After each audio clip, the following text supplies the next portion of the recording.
All right, hi, it's Shauna. I'm going to be making my video on interviewing. So the first question is, Shauna, why did you want to become a teacher? All right, so I'm going to answer this question for the interview. So my answer would be something like this. So ever since I was a young girl, I've always wanted to become an elementary school teacher. And the primary reason for why I wanted to become a teacher is because I want to make a difference in the lives of students and specifically focusing on those between 6 to 12 years old, because I believe as a teacher that you can have the greatest impact on students when they are younger. As a teacher, I want my impact to extend beyond the classroom, as I want to help my students not only academically, but also socially as well. I've had a variety of experiences working with students at summer camps as well as overnight camps, and I've also worked alongside an early childhood educator. I am also most recently tutoring at Oxford Learning Center, and I believe that these experiences, along with my student-teacher placements, have equipped me with the necessary tools and skills required for teaching students in an elementary classroom setting. All right, so that would be my first answer to that question. My second question would be, tell me a bit about yourself. What is your educational background? So, in case they ask this question, I would answer something like this. So, to start, I received my educational background from Brock University. I received my undergraduate degree in Child and Youth Studies alongside my Bachelor's of Education degree. During my final year at Teachers College, I completed a placements in a grade 1 classroom as well as a combined grade 5 and 6 classroom. I also received highly successful reviews from both my associate teachers as well as my supervisor. More recently, I also completed an additional qualification course for Special Education Part 1. I'm also planning on taking other additional qualification courses in kindergarten and in reading. And I found these courses to be, I found special education to be particularly valuable to me because I believe that using differentiated instruction in order to respond to the learning styles and diverse needs of students is imperative. Okay, so those are my answers to the first two. I'm just going to see what else I want to answer in case I get asked these questions. So I'm skipping a few, but I'm going to go on to this one. So it said, what do you know about the district?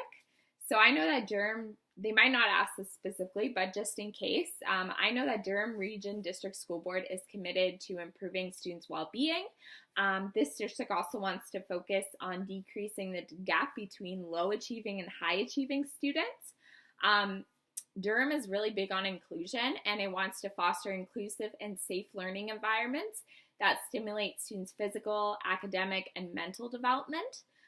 They also believe in culturally responsive practices, so teachers need to understand students' culture as well as their languages, and they also have to empower students and give them a voice in the classroom. They also believe in effective communication with stakeholders such as parents. They believe in integrating assistive technology into teaching practices, which is especially relevant in the 21st century. And they also want students to value multiple points of view. So they want to foster diversity in the classroom. So the questions that I might be asked, we'll go on to this, is how you would plan a lesson for your students. I might be talking fast. This is just practice. So in order to plan a lesson for my students, I believe that I would start with a diagnostic assessment and finding out what my students already know about the subject material, whether it's math or literacy or science. I need to do a diagnostic assessment. In science, a lot of times they do like inquiry questions. So at the beginning of the unit, you might ask I wonder questions and write down students' responses on the board. And KWL charts are another great way to perform a diagnostic assessment on students. And this allows me to know what students would be struggling in the subject and what students already have that prior knowledge or need to be challenged because they need enrichment. After I decide where my students are at with their learning, I would apply differentiated instruction because I need to ensure that I incorporate all different modalities into my instruction. So this could be including multiple modalities such as auditory, kinesthetic, and visual teaching strategies. I always believe that teachers, if they're doing oral instructions, they also have to have visual aids to back that up, because you're going to have a lot of students who are not auditory learners. So we have to be open to all different types of learners and multiple intelligences in the classroom. I would also try to engage my students in my lessons as much as possible. I would employ technology when required. I would tailor my lessons to the different styles of my students. And I also have to ensure during my lessons that I have that minds on that hook that gets students engaged into my lesson. And I also have consolidation where we reflect on our learning. And maybe I also afterwards, after the lesson is done, I have to make sure that I'm reflecting on my own learning and finding out what things worked well in the lesson and what things I needed to improve on. And one way I can do that is by ensuring that I have a lot of formative assessments after every single lesson. That way I can monitor my students' progress regularly. So how do data and assessment drive your instruction? So like I was saying before with my other question, I would utilize pre-assessments at the beginning of the unit to determine students' prior knowledge and determine what students need additional assistive technology, need additional assistance or enrichment.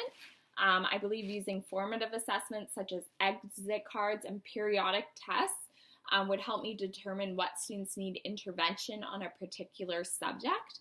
I would use anecdotal notes and observations to determine where students are at and where they need to go.